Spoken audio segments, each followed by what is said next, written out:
Hola, mi nombre es Daniel Quiroz Osuna y en esta presentación vamos a ver cómo defendernos en contra de ataques a aplicaciones web, los enfoques, retos e implicaciones. Como una breve introducción me gustaría citar al maestro en ciencia de la computación llamado Jen Spafford, quien dice que el único sistema completamente seguro es aquel que está apagado, encerrado en un bloque de cemento y sellado en una habitación rodeada de alambradas y guardias armados. Y es que cualquier aplicación que tenga alguna interacción con algún cliente o usuario, que puede ser con cualquiera, es vulnerable, ninguna aplicación es 100% segura. Y ya aplicándonos a las aplicaciones web, pues tenemos que las principales vulnerabilidades se provocan debido a las entradas de ciertos datos provenientes del cliente que no se filtran adecuadamente o que no se establecen criterios para ver si esa información que se está ingresando es segura. Y es donde vamos a ver que esto puede ser tanto inyección de script malicioso o algún código específico de algún lenguaje de programación. Como mencionamos anteriormente, pues se puede dar de dos tipos principalmente. Lo que viene siendo de lenguajes dinámicos, que son aquellos que no corren en el tiempo de compilación, sino que corren ya cuando se está ejecutando, como PHP o JavaScript, que se ejecutan en la web, en el navegador. Y también tendríamos que el otro tipo, que sería ya de lenguajes específicos de un dominio, que son aquellos que pues nomás cumplen una función específica, que sería como ASQL, que es el lenguaje para base de datos relacionales que permite consultar pues, bases de datos y hacer ciertas modificaciones. Y tendríamos XPath también, que nos permite recorrer un archivo XML y hacer ciertas expresiones. Pues tendríamos que de estos dos tipos surgen dos ataques muy comunes. El primero sería la inyección SQL, que es para uno de los que mencionamos anteriormente, los tipos, que está enfocado a hacer daño a una base de datos. La forma en que esto opera es que los atacantes, mediante ciertos campos de formulario que estén en una página web, pueden checar si hay una vulnerabilidad. Y si es así, este campo de texto puede estar teniendo comunicación con una base de datos mientras se insertan registros o se hacen consultas. Entonces, cuando no se filtra esta información, puede causar un gran daño a la base de datos. Como un ejemplo, tendríamos el siguiente. Vamos a suponer que tenemos un formulario con un campo de usuario, nombre de usuario y un campo de contraseña.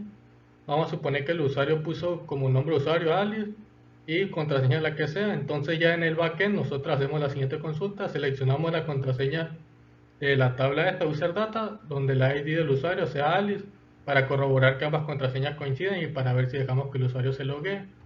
Si nosotros esperaríamos que el usuario pues ingrese un nombre así como Alice o otro, pero ya pues si algún atacante encuentra que puede haber una vulnerabilidad aquí, lo que le convendría hacer es poner en lugar de Alice algo como una comilla simple, esto para escapar el string y que ya podamos poner otro comando SQL al ladito y lo poner aquí o x igual a x, que es una funcionalidad del lenguaje SQL. Entonces cuando se hace esta consulta, aunque la contraseña no coincida con este nombre de usuario, este x igual a x lo que va a hacer es que esta condición sí se va a cumplir. Entonces la consulta se va a generar con todos los datos de todas las contraseñas de los usuarios, lo cual puede ser pues muy problemático si el atacante llega a acceder a toda esa base de datos, ¿no? A todas esas contraseñas.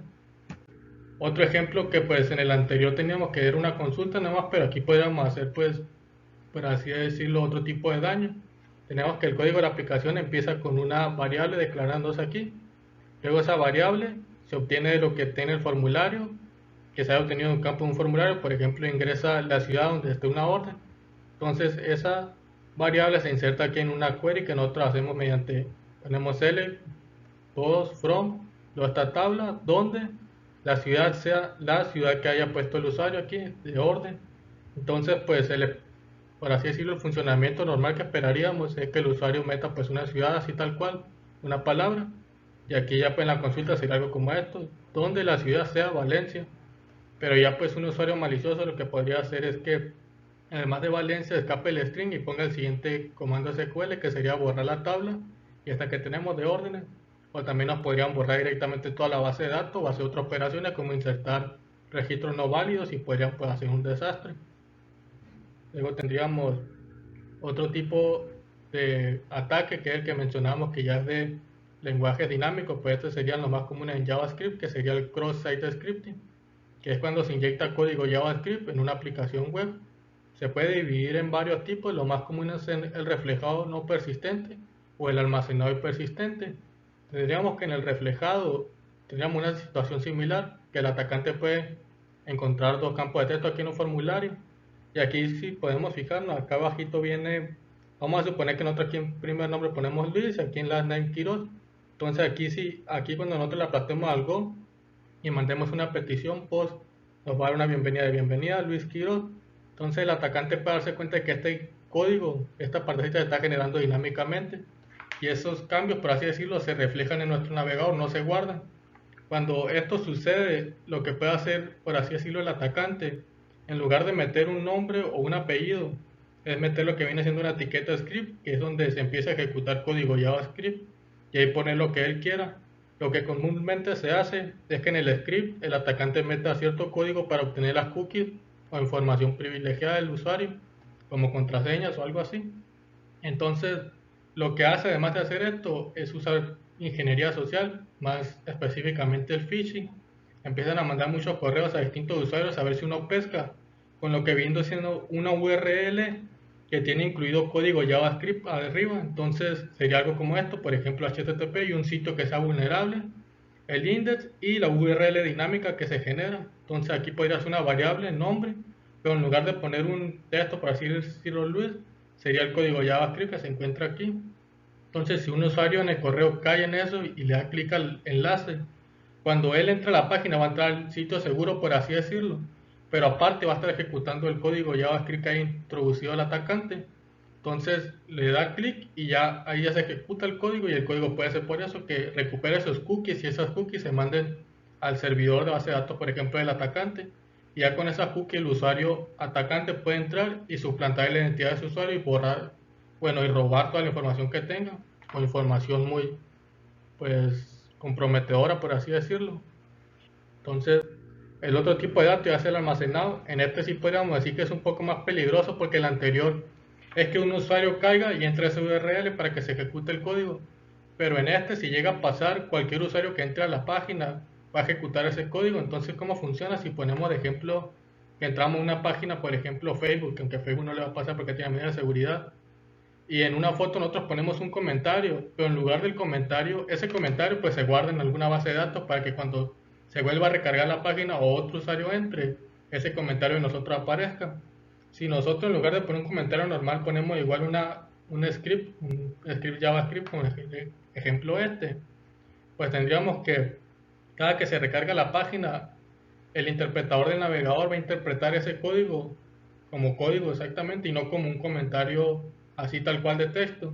Entonces, ese registro, por así decirlo, comentarios se guarda en la base de datos como un script y cada que un usuario llega a esa página específicamente donde nosotros pusimos el comentario se va a ejecutar y va a pasar lo mismo de que pues ya el atacante va a poder obtener cualquier información de la víctima, pero en este caso cualquier persona que entre no se tiene que usar ingeniería social ni nada, ya va a poder tener un alcance más amplio el atacante con todos los usuarios que entren a esa página. Y ya pues métodos de defensa tendríamos que el primero se llama Parse Tree Validation, que es para las inyecciones SQL, que tendríamos que es que se compare la estructura que nosotros esperamos, que sería esta, por ejemplo, del select, con la que ya se va a poner, que es esta que esperaríamos. Entonces, esta sería la estructura original y esta es la como la esperamos. Si el usuario pone algo como por ejemplo un delete, luego otro comando aquí, ya vemos que la estructura cambia, entonces se valida eso y mediante eso ya vemos que no es la misma, entonces rechazamos esa, por así decirlo, query. Otro método que ya es para el cross-site scripting sería esto, el instruction set randomization, que sería como una forma de encriptar nuestro código y que ya cuando se va a ejecutar por un cliente, por así decirlo, se desencripte y si corra.